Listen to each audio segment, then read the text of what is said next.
Hi friends, welcome to our channel Telugu info media. Assam ఈశాన్య భారతదేశంలోని ఒక రాష్ట్రం. దీని రాజధాని దిస్పూర్. హిమాలయ పర్వత స్థానువుల్లో ఉన్న ప్రాంతం. చుట్టూ అరుణాచల్ ప్రదేశ్, నాగాలాండ్, మణిపూర్, మిజోరం, త్రిపుర, మేఘాలయ మొదలైన ఈశాన్య రాష్ట్రాలు ఉన్నాయి. అస్సాం యొక్క ముఖ్య వాణిజ్య నగరమైన గౌహతి సప్త సోదరి రాష్ట్రాలుగా పిలువబడే ఈశాన్య రాష్ట్రాలకు ముఖద్వారం. ఈ రాష్ట్రాలన్నీ మిగిలిన భారత భూభాగానికి అస్సాంకు పశ్చిమ బెంగాల్తో ఉన్న సరిహద్దుతో కలపబడి ఉన్నాయి. అస్సాంకు భూటాన్, బంగ్లాదేశ్ దేశాలతో సరిహద్దులు ఉంటాయి. ఇక కొందరు అస్సాంను అసమా లేదా అస్సమా అనే సంస్కృత పదం యొక్క ప్రతిబింబంగా భావిస్తారు. ఈ పదము పర్వతమయమైన ఈ ప్రాంతం యొక్క వర్ణనకు ఖచ్చితంగా సరిపోతుందని, ఈ పదం అస్సాం ప్రాంతాన్ని 600 సంవత్సరాల పాటు పరిపాలించిన అహోంలకు సంబంధించిందని భావిస్తారు. 1228కి పూర్వము ఈ పదాన్ని ఉపయోగించారని, ఇక చారిత్రక గ్రంథాలు అహోంలని, అస్సాంలని కూడా పేర్కొనడం గమనించదగ్గ అంశం. అస్సాం భౌగోళిక పరంగా ఇంగ్లీష్ అక్షరము టీ ఆకారంలో ఉండి ఈ రాష్ట్రము భౌగోళికంగా 3 ప్రాంతాలుగా విభజించవచ్చు. ఉత్తరాన బ్రహ్మపుత్ర నదిలోయ, మధ్యన కచ్చి, చాచార్ కొండలు, దక్షిణాన బరక్ లోయ. అస్సాం రాష్ట్రంలో మార్చి నుండి సెప్టెంబర్ వరకు భారీ వర్షాలు కురుస్తాయి. అస్సాంలో జీవ సంపద, అడవులు, వన్యప్రాణులు పుష్కలంగా ఉంటాయి. ఒకప్పుడు కలప వ్యాపారం జోరుగా ఉండేది. అయితే భారతదేశ సుప్రీంకోర్టు దీన్ని నిషేధించడంతో అది తగ్గింది. ఈ ప్రాంతంలో అనేక అభయారణ్యాలు కూడా ఉన్నాయి. అందులో ముఖ్యమైంది అరుదైన భారతీయ ఖడ్గమృగానికి ఆలవాలమైన కాజీరంగా జాతీయ వనము.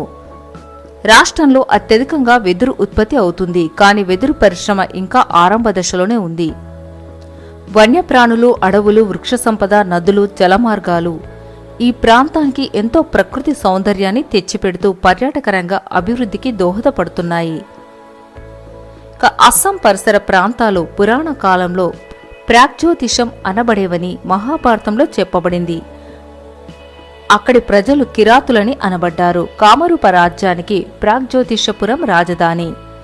మధ్యయుగంలో దీని పేరు కామరూప లేదా కమట అని పిలిచేవారు. అక్కడ రాజ్యమేలిన వంశాలలో వర్మ వంశం ప్రధానమైనది.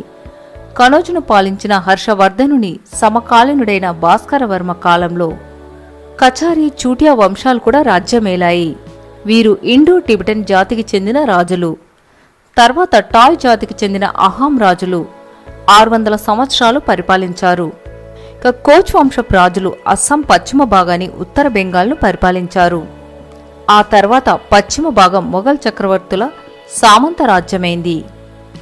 తూర్పు భాగం పూర్తిగా అహాం రాజుల పాలన క్రిందికి వచ్చింది.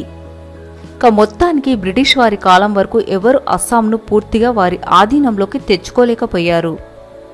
అహోం రాజుల్లోని అంతర్గత కలహాల కారణంగా 1821 నాటికి బర్మా పాలకుల సామంతరాజ్యంగా మారింది. దీంతో బర్మా వారికి, బ్రిటిష్ వారికి వైరం మొదలైంది.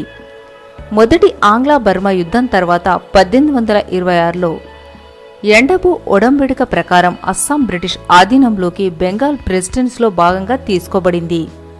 భారత స్వాతంత్ర్యం తర్వాత అహోం రాజ్య భాగం ప్రస్తుత అరుణాచల్ ప్రదేశ్, నాగపర్వత ప్రాంతం, కచారి రాజ్య ప్రాంతం, లుషాయ్ పర్వత ప్రాంతం, గారో పర్వత ప్రాంతం ఇవన్నీ అస్సాం రాష్ట్రంలోకి చేర్చబడ్డాయి.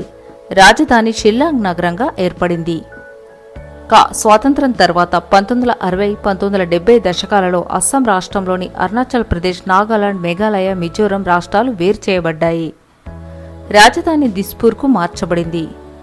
పెరుగుతున్న గౌహతి నగరం దిస్పూర్లో కలిసిపోయింది. అస్సామీస్ను అధికారిక భాషగా చెయ్యాలని సంకల్పించిన ప్రతిసారి కచార్ జిల్లా వాసులు ఇతర బెంగాలీ భాష మాట్లాడేవారు ప్రతిఘటించారు. ఇది ఒక తీవ్రమైన ఉద్యమంగా మారింది. 1980 దశకంలో 6 సంవత్సరాల పాటు తీవ్రమైన ఉద్యమం నడిచింది. బయటి ప్రాంతం నుండి, ముఖ్యంగా బంగ్లాదేశ్ నుండి వచ్చి స్థిరపడిన వారిని వెళ్లగొట్టాలని వారు స్థానికుల జన విస్తరణను మార్చేస్తున్నారు అనేది ఈ ఉద్యమంలో ప్రధాన అంశం. మొదట శాంతియుతంగా మొదలైన ఈ ఉద్యమం క్రమేపీ హింసాత్మకంగా మారింది. కేంద్ర ప్రభుత్వంతో జరిగిన ఒక ఒప్పందం తర్వాత ఈ ఉద్యమం చల్లబడింది. కానీ ఆ ఒప్పందంలో చాలా భాగం ఇప్పటికీ అమలు కాలేదు. ఇది ప్రజల్లో తీవ్ర అసంతృప్తికి ముఖ్య కారణం. 1980-90లలో బోడో తెగలవారు మరికొన్ని తెగలవారు ప్రత్యేక ప్రతిపత్తి కోసం ఘర్షణలు ప్రారంభించారు. ఇవి క్రమంగా సాయుధ హింసాత్మక పోరాటాలుగా మారాయి. United liberation front and national democratic front, Bodoland వంటి తీవ్రవాద వర్గాలకు భారత సైన్యానికి మధ్య పోరు అనేది జరిగింది. సైన్యం మానవ హక్కులను మంట కలుపుతుందని, విచక్షణారహితంగా హింసను అమలు చేస్తుందని ఆరోపణలు బలంగా ఉన్నాయి. వర్గాల మధ్య పోరాటాల్లో ఎన్నో మూక హత్యలు జరిగాయి. అస్సామీ బోడో భాష రాష్ట్ర అధికార భాషలు. భాషాశాస్త్రయుక్తంగా ఆధునిక అస్సామీ భాష తూర్పు మగధి ప్రాకృతం నుండి ఉద్భవించిందని, అయితే ఈ ప్రాంతంలో మాట్లాడే ఇతర టిబెట్, బర్మన్, మోన్ కమేర్ భాషల యొక్క ప్రభావం కూడా అధికంగానే ఉంది. బోడో ఒక టిబెట్ బర్మన్ భాష. అస్సాం రాష్ట్రం 1950 జనవరి 26న ఏర్పడింది. ప్రధాన మతాలు హిందూ, ముస్లిం మరియు బౌద్ధ మతం. ప్రధాన భాషలు అస్సామీ, బెంగాలీ, బోడో. జిల్లాల సంఖ్య 27. ఆదిమవాసుల ఆచారాలు అందిపుచ్చుకున్న సంప్రదాయాలు కలగలిపి ఉండటం వల్ల మిగిలిన ప్రాంతాల కంటే అస్సామీ సంస్కృతి కాస్త భిన్నమైన మరి సుసంపన్నమైన సంస్కృతిగా అభివృద్ధి చెందింది. అస్సామీ ఆచార వ్యవహారాలలో గమోసాకు ఒక విశిష్టమైన స్థానం ఉంది. ఇది ఒక దీర్ఘ చతురస్రాకారపు గుడ్డ. 3 ప్రక్కల ఎరుపు గాని వేరే రంగులో కాని అంచు ఉంటుంది. 4వ ప్రక్క అల్లిక అంచుగా ఉంటుంది. గమోసాను మరెన్నో విధాలుగా వాడతారు. రైతులు మరియు బిహు నాట్యకారులు చిత్రమైన ముడివేసి తలగుడ్డగా కూడా వాడతారు. ప్రార్థన సమయంలో మెడలో వేసుకుంటారు. బిహు పండగకు పెద్దవారికి గమోసాలు సమర్పించుకోవడం ఆనవాయితీ. కామరూపం పదం గమోసాకు మూలం అని అన్ని మతాల వారు గమోసాను ఇదే ఆధారంతో దైనందిన జీవితంలో వాడతారు. బిహు పండుగ అనేది అస్సాంలో ఎక్కువగా జరుపుకునేది. ఇది సంవత్సరంలో 3 సార్లు వస్తుంది. జనవరిలో, ఏప్రిల్లో మరియు అక్టోబర్లో. దుర్గా పూజ కూడా అస్సాంలో బాగా పెద్ద ఎత్తున జరుపుకునే పండగ. అస్సాంలో స్థిరపడిన లక్షలాది బెంగాలీల ప్రభావం కూడా ఈ పండుగ ప్రాచుర్యానికి కారణం కావచ్చు. భిన్న జాతులు, సంస్కృతుల సమ్మేళనం కారణంగా అస్సాం జానపద సంగీతంలో చాలా వైవిధ్యం కనిపిస్తుంది. తేయాకు ఉత్పత్తి అస్సాం ఆర్థిక వ్యవస్థలో ప్రధానమైనది. సముద్ర మట్టానికి దగ్గర ఎత్తులో పండే అస్సాం తేయాకు ఒక ప్రత్యేకమైన రుచి ఉంటుంది. కామెలియా అస్సామికా అనేది అస్సాం పేరుతో ప్రసిద్ధమైన ఒక తేయాకు రకం. ఇటువంటి గౌరవం అస్సాంకు, చైనాకు మాత్రమే దక్కింది. అస్సాంలో తేయాకు వ్యవసాయం బ్రిటిష్ వారు వృద్ధి చేశారు. ఆ కాలంలో బీహార్, ఒడిశా ప్రాంతాల నుండి కూలీగా వచ్చి చాలా మంది ఇక్కడ స్థిరపడ్డారు. ముడి చమురు, సహజవాయు కూడా అస్సాం ఉత్పత్తుల్లో ప్రధానమైనవి. ప్రపంచంలో చమురు ప్రథమంగా అమెరికాలోని టిటస్విల్లులో లభించింది. 2వ స్థలం అస్సాం. ఇక్కడ అప్పుడు తవ్విన బావిలో ఇప్పటికీ చమురు ఉత్పత్తి కొనసాగుతుంది. బ్రిటిష్ అధికారం నుంచి అస్సాం ప్రాంతంలో వేరువేరు పరగణలు ప్రశాంతంగా స్వతంత్ర భారతదేశంలో విలీనం చేయబడ్డాయి. కానీ తర్వాత ఈ ప్రాంతంలో అభివృద్ధి బాగా కుంటుపడింది. ఫలితంగా తీవ్రవాద వర్గాలు, వేర్పాటువాద వర్గాలు ప్రభావం చూపుతున్నాయి. గ్రామీణ ప్రాంతంలో తీవ్రమైన నిరుద్యోగ సమస్య వీరికి అనుకూలమైన పరిస్థితులను కల్పించటం లేదు.